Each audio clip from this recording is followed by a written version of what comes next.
विद्यार्थियों, पिछले वीडियो में हमने भारतेंदु हरिश्चंद्र द्वारा रचित नाटक, जिसे प्रहसन कहा गया है, भारत दूरदर्शा की शुरुआत की थी। यह नाटक कुल 6 अंकों में रचित है, अर्थात इस नाटक में कुल 6 अंक है। और हमने कल यह भी देखा कि इस नाटक की रचना 1880 ईस्वी में की थी। इसमें भारतेंदु हरिश्चंद्र जी ने भारत की तत्कालीन स्थिति का चित्रण किया कि अंग्रेजों के शासनकाल में भारत की कैसी दुर्दशा हो गई थी।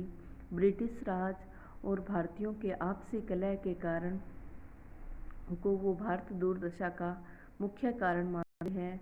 इसके अलावा उस समय की कुरीतियाँ, लोगों का आलस्यपन, लोभ, भय, स्वार्थपरता, अतिवृष्टि, अनावृष्टि, अकाल, बाढ़ आदि को भी भारत की दुर्दशा का कारण मानते हैं। तो हमने कल पढ़ा कि भारतेंदु जी इसकी शुरुआत करते हैं कि आओ सब मिली के भारत भाई, हा हा भारत दुर्दशा ने देखी जाए।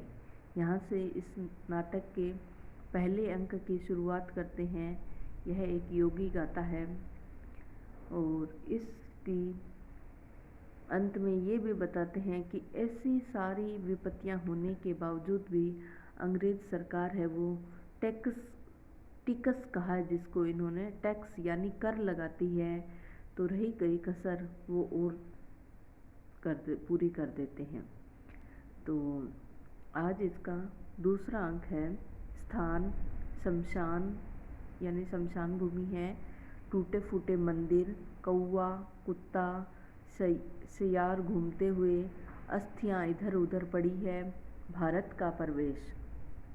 क्योंकि हमने बात की थी कि इसमें भारतेंदु जी ने जो मनोवृत्तियां हैं या जो अदृश्य चीज़ें हैं उनको दृश्य रूप में प्रस्तुत किया है। मतलब यह प्रतीकात्मक नाटक है, प्रतीकों का सहारा लिया है इसमें इन्होंने। तो भारत का प्रवेश होता है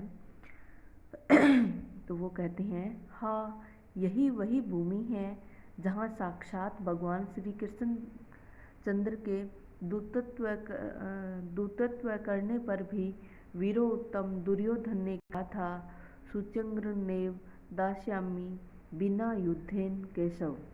यानी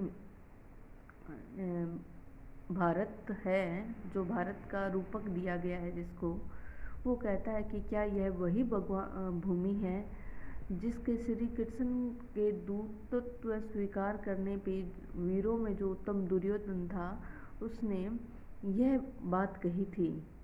और आज हम उसी को देखते हैं कि वह शमशान हो रही है। अरे यहाँ की योग्यता, विद्या, सभ्यता, उद्योग, उदारता, धन, बल, मान, दृढ़चित्ता, सत्य सब कहाँ गए।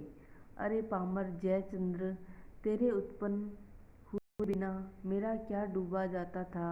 हाय अब मुझे कोई शरण देने वाला नहीं। रोता है, कौन रोता है? भारत माता राज राजेश्वरी विजयिनी, मुझे बचाओ, अपने की लाज रखो। अरे देव ने सब कुछ मेरा नाश कर दिया। देव मतलब भाग्य ने, पर अभी संतुष्ट नहीं हुआ। हाय मैंने जाना था कि अंग्रेजों के हाथ में आकर हम अपने दुखी मन को पुस्तकों से बहलावेंगे और सुख मानकर जन्म बितावेंगे,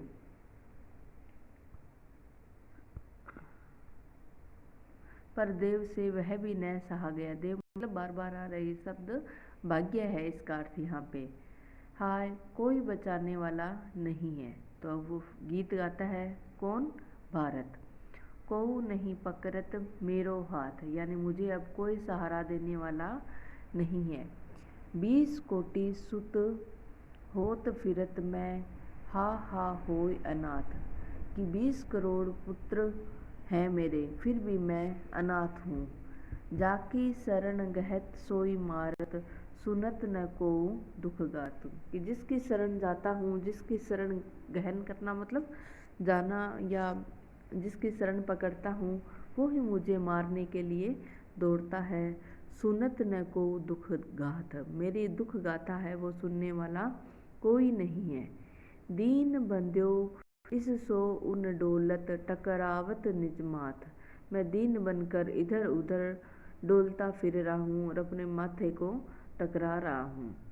दिन दिन विपत्ति बढ़त सुख छीजत, देत को नहीं साथ, कि मेरी समस्याएं हैं, विपत्तियां हैं, ये दिनों दिन बढ़ती ही जा रही है, मुझे कोई सहारा देने वाला नहीं है, इन विपत्तियों को कम करने वाला कोई नहीं है। सब विधि दुख सागर में डूबत धाई उबारो नाथ, कि मैं तो सब तरह से दुख रूपी सागर में डूब रहा हूँ। हे नाथ, हे स्वामी, अब आप ही मुझे उबारने के लिए दौड़ कर आओ। नेपथ्य में गंभीर और कठोर स्वर से, यानी जो पर्दा है उसके पीछे से गंभीर और कठोर स्वर में आवाज़ आती है, अब भी तुझको अपने नाथ का भरोसा है, खड़ा तो रह। अभी मैंने तेरी आशा की जड़ न खोद डाली तो मेरा नाम नहीं। यानी पर्दे के पीछे से सिर्फ ध्वनि सुनाई देती है कि अभी तुझे अपने नाथ स्वामी का भरोसा है, अभी रुक, मैं अभी तेरी जो आशा बची हुई है उसको भी जड़ से उखाड़ डालता हूँ। भारत डरता और कांपता हुआ रोकर, अरे यह विकराल वदन कौन मुँह बाए मेरी ओर दौड़ता चला आता है। तो भारत कहता है कि ये ऐसा भयंकर मुंह बनाए हुए कौन मेरी ओर दौड़ता हुआ चला आ रहा है, हाय हाय, इससे कैसे बचेंगे। अरे यह तो मेरा एक ही कोर कर जाएगा, यानी मुझे एक ही कोर में, एक ही निवाले में निगल जाएगा। हाय परमेश्वर, बैकुंठ में और राज राजेश्वरी 7 समुद्र पार, अब मेरी कौन दशा होगी। कि भगवान परमेश्वर वो तो वैकुंठ में निवास करते हैं और राज राजेश्वरी है वो 7 समुद्र पार है, अब मेरी रक्षा करने वाला कौन है, अब मेरी क्या दशा होगी।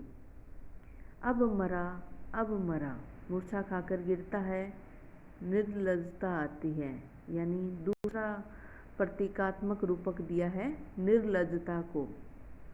मेरे आच्छत तुमको अपने प्राण की फिक्र, छी छी, कि मेरे रहते हुए तुम्हें अपने प्राण की फिक्र है, धिक्कार है। जियोगे तो भीख मांग खाओगे, प्राण देना तो कायरों का काम है। क्या हुआ जो धन मान सब गया, एक जिंदगी 1000 नियामत है।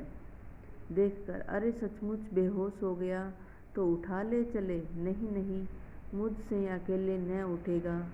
नेपथ्य की ओर, आशा आशा जल्दी आओ, यानी निर्लजता है वो भारत को कहती है कि मेरे रहते हुए तुम्हें प्राणों की फिक्र है, धिक्कार है। अगर तुम जीवित रहोगे तो भीख मांग कर खाओगे और प्राण त्यागोगे तो यह कायरों का कार्य होगा। क्या हो गया अगर धन मान सब कुछ चला गया, तो जिंदगी तो है। देखकर अरे यह तो बेहोश हो गया, वो आशा को पुकारती कि आशा आए। आशा भी यहाँ रूपक के रूप में प्रस्तुत है। मैंने आपको थोड़ी देर पहले भी बताया था कि यहाँ पर जो मनोभाव हैं उनको प्रस्तुत किया गया, यानी अप्रस्तुत को प्रस्तुत किया गया है यहाँ पर। तो आशा आती है, निर्लजता, यह देखो भारत मरता है, जल्दी इसे घर उठा ले चलो। कि भारत है वो मर रहा है, आशा रूपी किरण अब इसमें उदित होनी चाहिए। आशा, मेरे आच्छत किसी ने भी प्राण दिया है, यानी मेरे रहते किसी ने आज तक प्राण त्यागा है, ले चलो अभी जिलाती हूँ। कि आशा है मनुष्य में जो आशा की किरण होती है वो ही उसको जीवित रखती है। दोनों उठाकर भारत को ले जाते हैं, कौन कौन, आशा और निर्लजता। अब है तीसरा अंक, स्थान है मैदान। फौज के डेरे दिखाई पड़ते हैं।